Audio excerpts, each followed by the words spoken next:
నీకేంటే ఈ డబ్బును వాళ్ళ తిండి తిని బాగా బలిసిన ఆంబోతివి. నేను పేదరికంతో బక్క చిక్కిన మామూలు మనిషిని.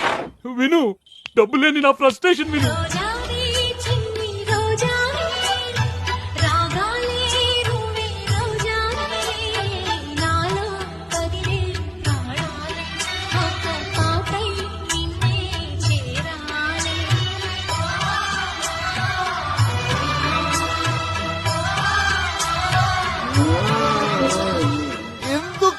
మీకు ఫ్యామిలీస్ ఎంత ఫాలోయింగ్ ఉంది.